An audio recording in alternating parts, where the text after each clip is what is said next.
함께 성경 말씀을 읽도록 하겠습니다. 데살로니가 전서 5장 18절, 데살로니가 전서 5장 18절, 함께 한 목소리로 봉독하시도록 하겠습니다. 범사에 감사하라. 이것이 그리스도 예수 안에서 너희를 향하신 하나님의 뜻이니라. 아멘. 여러분, 철학자를 하시면 뭐가 떠오르십니까? 철학자라면 이제 딱 깊게 혼자 생각하고 항상 진리만을 추구하고 고독하고 외롭고 막 이런 사람이 혹시 떠오르십니까?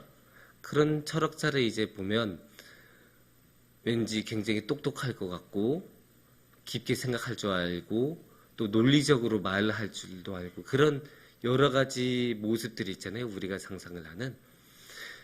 그래서 그런 철학자는 그런 그에 걸맞은 재능들도 필요하겠죠. 이제 그만큼 논리적으로 사고할 줄도 알아야 되고 글도 잘 쓸 줄 알아야 되고 그만큼 말도 잘 해야겠죠.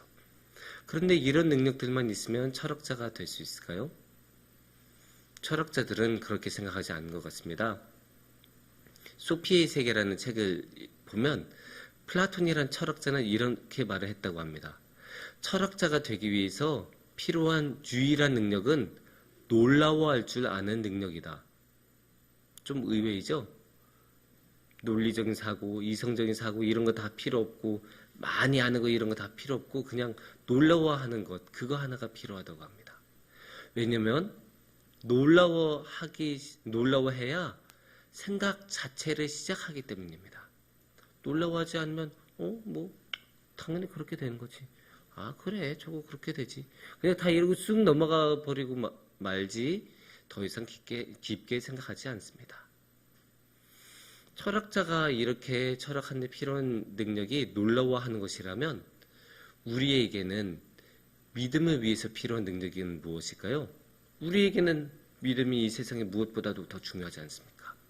그렇다면 믿음을 위해서 필요한 건 무엇일까요? 없습니다. 이게 죄송합니다. 사실 함정 질문이었습니다. 왜냐하면 믿음은 하나님이 우리에게 주시는 선물이고 은혜로 주신 것이기 때문에 우리는 믿음을 위해서 필요한 능력 같은 건 없습니다. 이건 그냥 하나님이 우리에게 주시는 그냥 선물입니다. 그럼에도 불구하고 하나님이 그 귀한 선물을 주셨을 때 그 믿음이란 귀한 선물을 주셨을 때 그거를 잘 받고 잘 관리하고 잘 가꾸어 나가는 것은 우리가 해야 할 몫이기는 합니다. 그렇다면 하나님이 주신 그 믿음을 아름답게 가꾸기 위해서 필요한 능력은 무엇일까요? 거기에 대해서는 여러 가지로 당연히 말을 할 수가 있겠죠. 하지만 저는 그 와중에 그들 중에서 무엇보다 감사를 말하고 싶습니다. 감사는 여러 가지로 이야기할 수 있겠지만 당연하게 여기지 않습니다. 당연하게 여기는 것에 대해서 감사를 할 필요는 없겠죠. 제가 이 병을 이게 딱 손에 놨을 때 떨어진 것처럼 아니면 이 병을 던지면 앞으로 날아가는 거에 대해서는 당연히 다 그런 것보다 그건 과학 법칙이니까 그냥 일상에서 일어나는 당연한 일이니까 사람들이 모두 다 그런 것보다 하고 넘어가지 않습니까? 거기에 대해서 뭐 감사할 게 무엇이 있겠습니까? 당연하게 여기는 것에 대해서는 우리가 감사할 필요가 없어요. 하지만 그게 사실은 당연한 게 아니었고 하나님이 허락해 주신 일이라고 생각하면 그때는 감사하게 됩니다. 우리가 어젯밤에도 이렇게 자고 일어나서 다시 이렇게 함께 모인 것 사실 당연한 거 아니죠. 밤새 몸에 질구가 생길 수도 있고 교회에 나오는 와중에 무슨 일이 있을 수도 있는 충분히 일어날 수 있는 일인데도 그러한 모든 일 없이 이곳에 무사히 왔다는 것 얼마나 감사한 일입니까? 또한 우리가 매일매일 식사를 하고 사는 것 어떤 사람들에게는 너무나 당연한 일이고 아니 내가 돈 주고 사 먹는데 뭐가 어려운 거냐 아니 내가 집에서 내가 요리해서 밥 먹는데 그게 왜 감사해야 되냐 이렇게 말을 할 수도 있겠지만 지금도 세상에는 음식이 없어서 힘들어 하시는 분들이 계시기 때문에 먹을 것이 있다는 것 자체도 감사할 일이고, 또 먹을 곳이 있다는 것도 감사할 수 있는 일이고, 또 내가 그 음식을 먹고 소화할 수 있는 몸이 된다는 것조차도 감사할 일입니다. 그래서 우리가 주기도문에서도 항상 일용할 양식을 주시옵소서 항상 그렇게 기도하는 것 아니겠습니까? 그래서 감사는 항상 주님께 이게 당연한 것이 아니었습니다. 하나님 감사합니다. 이렇게 말을 하는 고백입니다. 감사한다는 것은 또한 내가 한 일이 아니고 하나님께서 허락해 주신 일이라고 고백하는 일입니다. 아니, 내가 하는 일이라면, 내 능력, 내 노력으로 해낸 일이라면 내가 왜 다른 사람에게 감사하겠습니까? 하지만 내가 한 일이 아니고 다른 이의 능력으로 얻어낸 것이라면 당연히 그 다른 이에게 감사한 것이 당연한 순리일 것입니다. 인생에는 운칠기삼이라는 말이 있죠. 운, 칠, 기, 삼. 그러니까 내 능력으로는 3밖에 안 되고 운이 7이라는 거예요. 아무리 능력이 뛰어난 사람이라도 그 뛰어난 사람의 능력으로 해낸 것은 30%밖에 안 되고 나머지 70%는 내 능력 밖의 일에서 나의 의지와는 무관하게 이루어진 일이라는 거예요.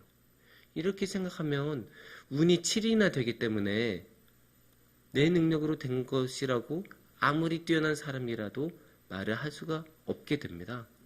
그러면 뭡니까? 당연히 우리는 하나님을 바라볼 수밖에 없고, 하나님 그 7이라는 그 넓은 영역을 메워주셔서 감사합니다. 저의 3이라는 능력이 제대로 발휘될 수 있도록 여건을 허락해 주시고 모든 상황을 허락해 주시고 모든 것을 이끌어 주셔서 감사합니다. 이렇게 고백을 할 수밖에 없게 됩니다. 그게 감사에 대한 하나님을 향한 눈길이 될 것입니다.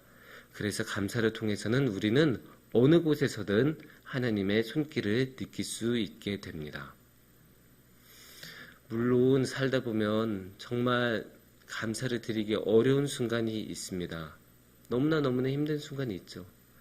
아무리 하나님을 바라보아도 하나님의 도우심이 안 느껴질 때가 있고, 아무리 감사하고 싶어도 마음속에서 감사가 우러나오지 않을 때가 있습니다.